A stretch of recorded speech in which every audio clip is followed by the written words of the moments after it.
Hello everyone! So today I'm doing a video which I think a few of you will find quite helpful. As you can see by the title, I'm going to be running you through kind of like my driving test process and like what I've been through, how like I've got to where I am, like obviously passed and everything, and like just the general info, like the boring stuff. Also, I'll give you some hints and tips throughout the way, and I just thought it'd be quite a helpful video to do instead of initially doing like a drive with me or like a car tour or anything like that pretentious. I thought I'd go through like the details of like how I passed basically. If you find it helpful, then obviously make sure to give it a thumbs up, but I'm not doing this video for kind of like entertainment purposes. I'm doing it as like an informative video. So yeah, let's get on with the video. To start with though, I just want to disclaim, I know driving is quite like a expensive thing to do. Like I know it is. I've saved for so long, like I have a job, I've paid for all my lessons. Like I'm not saying that it's easy, and I'm not saying like it doesn't cost a lot of money, because don't get me wrong, it does. You know, it's circumstantial, like I can't change that, you know? So I'm gonna start this off from January of this year, because that's kind of where it all started. Before that, I was 16, I didn't really have like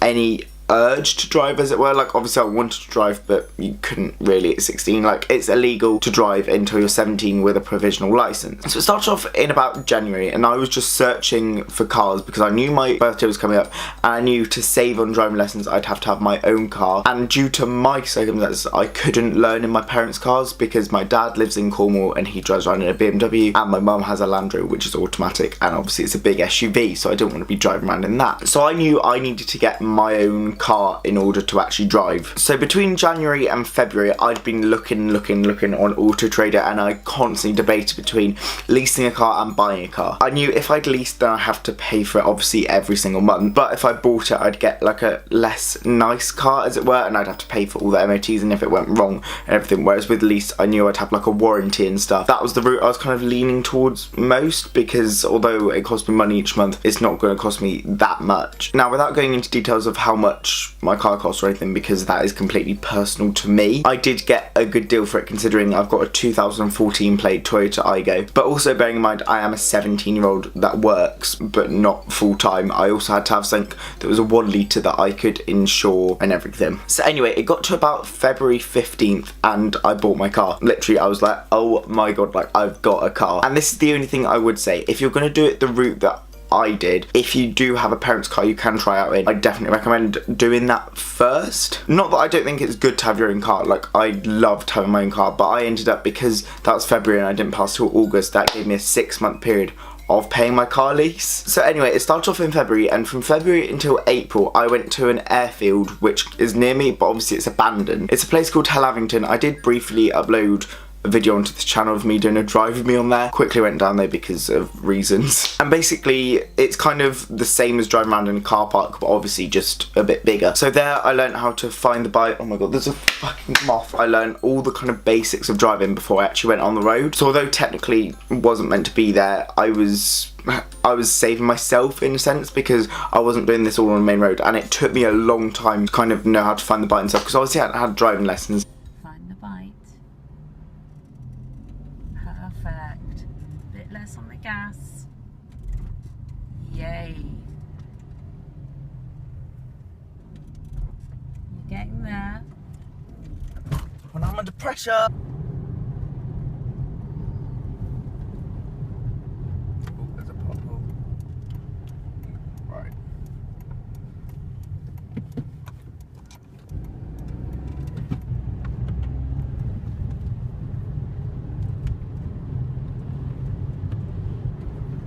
How does that feel?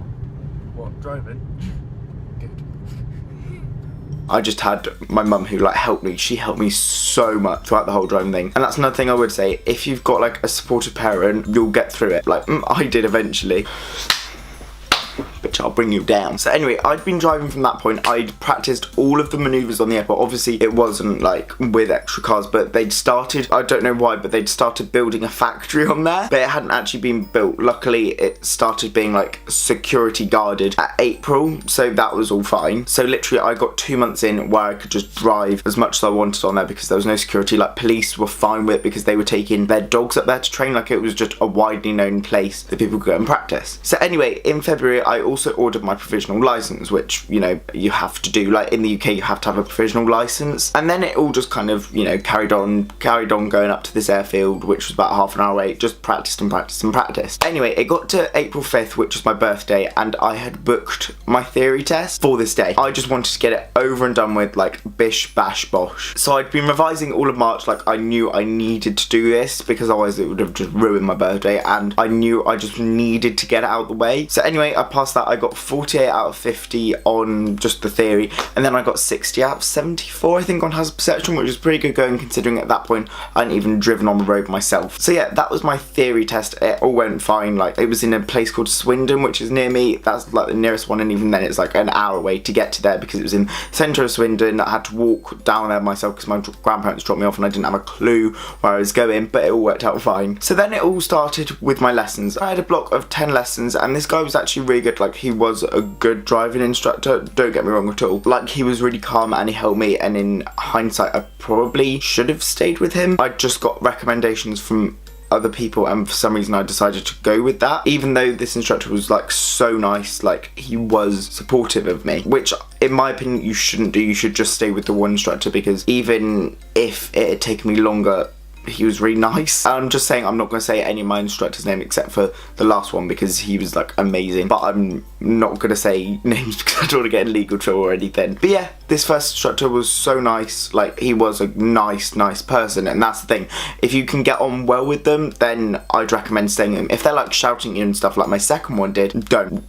Just leave them. But if they're nice and genuine, then you can tell someone's intentions. I'd stay with them. So anyway, I had the 10 lessons with him. Then I had 3 hours with this other one, and let me tell you, I don't want to get in legal trouble for this either, but I had 3 lessons booked, each an hour and a half. First 2, oh my god, I can't. They taught me some weird stuff, but after the first one I got home, I had a panic attack before the next one because she shouted at me. Like, I just could not deal with it. The second one, I was nervous. She was like, what are you doing? And like, I don't deal well with people shouting at me. That was all a disaster. Then the third lesson didn't even happen. They had a deal where you had to give them 24 hours notice, and because they were like day after each other, I couldn't give her 24 hours notice, so I had to pay up for an hour and a half lesson, which is fucking stupid. But yeah, so I had 3 lessons with her, and then I completely give up. I was like, no, I'm not going with you. And then came the date of my first test. This was June 7th. I was feeling prepared because although this second lady wasn't good and she wasn't helpful, I knew I could do it. Now here's the thing where I went wrong, and I know in hindsight I did go wrong. Because I didn't have an instructor, I took it in my own car. Now already that's going to ring so many people's alarm bells, but at the time I thought I was a good driver, and like everyone else around me thought I was a good driver. Like, it wasn't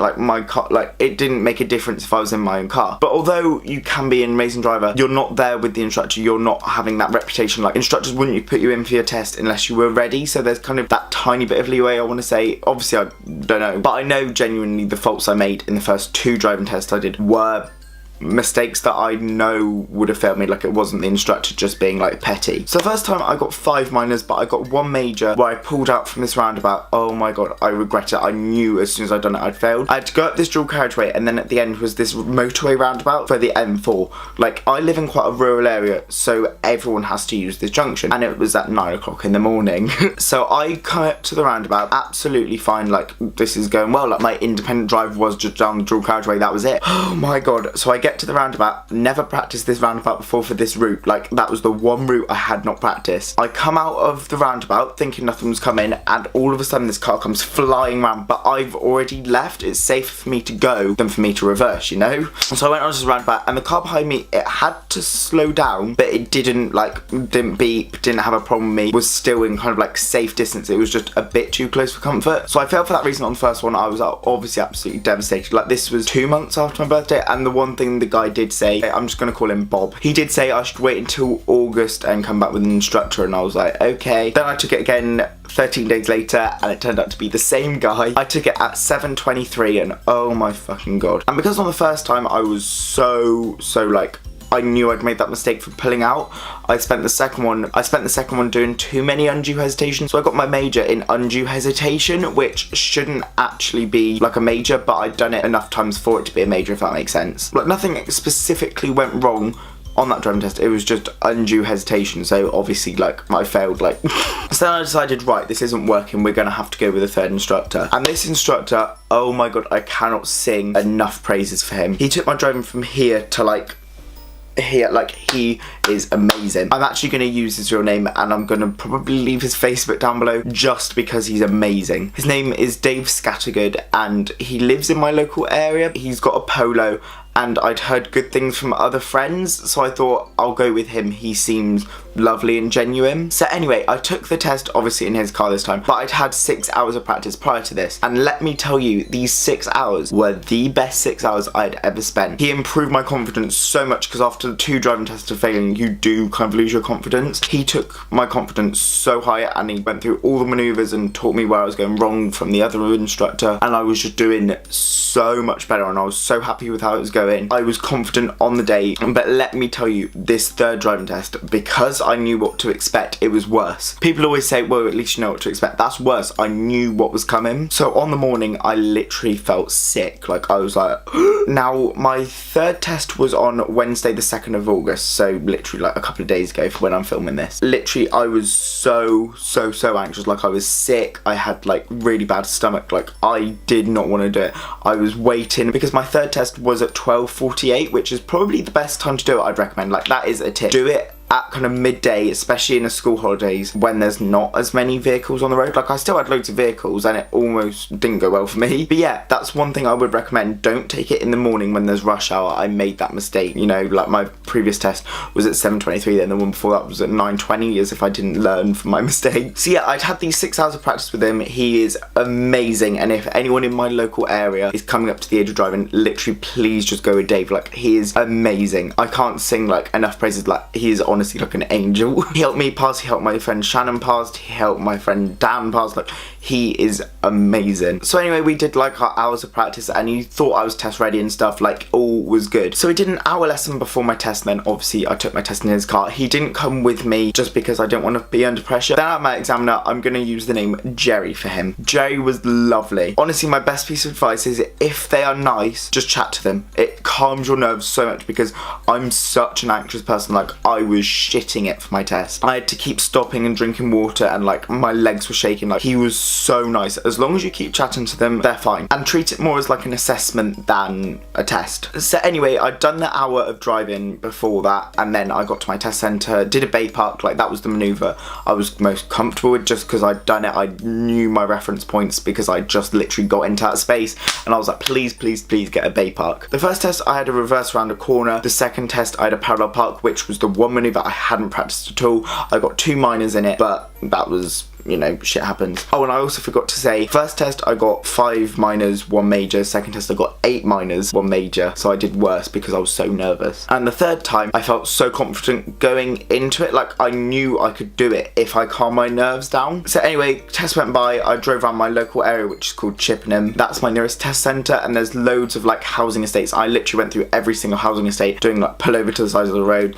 but I hadn't had a manoeuvre yet. And bearing in mind this date, if you can look at the weather forecast for Wednesday the 2nd of August in Chippenham, let me tell you, I had to have, bearing in mind this is midday, my lights on full. I had to have my wipers on full. Like, literally everything was on full. I had to stop the windows from steaming up. I was like, luckily though, this meant my show me tell me questions were indoors. I'll get onto those later. So anyway, everything went all well and good in the test. I got 2 minors, but no majors. I passed. Honestly, I was so thankful. I passed, and then I got pictures of me. Like, it was all just such like a surreal experience. Like, I could not believe I'd passed this driving test. It was amazing. So obviously after that, you aren't qualified to drive, so I got Dave to drive me home, because obviously he had to. And then I got my insurance sorted. My insurance is under More Than Smart Wheels, I want to say. It was the cheapest personally for my car. Like, I used so many comparison websites and things, and that worked out the cheapest. And let me tell you, I got a Toyota Aygo 1 litre. Car insurance is so expensive. Like, my car literally has like 60 brake horsepower. Like, you couldn't use it to peel the skin off a rice pudding, you know? And it costs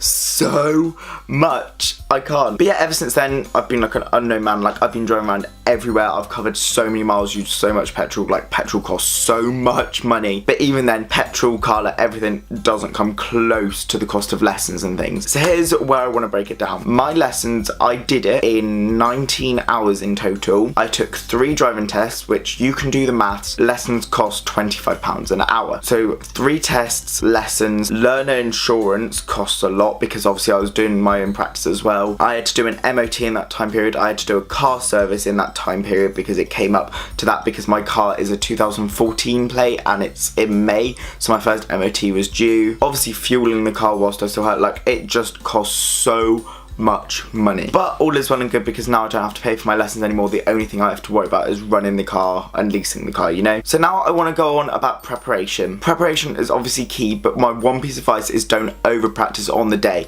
Like, don't go out in your car just before. Like, wait for the instructor, have that hour before because it will calm you down no end. You'll be like used to the car and everything, but have that hour before, but don't go out in the morning in your own car. Also take it in your instructor's car. That is my main piece of advice. Take your test in your instructor's car. Don't do what I did. I was an idiot. Just do it in your instructor's car. And find someone that's really calm. Like, speak to them on the phone. Like, don't necessarily go on price. Just because someone's like £2 a lesson cheaper, you might be getting so much more for that extra £2. Like, just speak to people and find out their intentions if you can on the phone. If they sound lazy and you're just like another client to them, then it's not worth it. But if they genuinely have like an interest in you and want to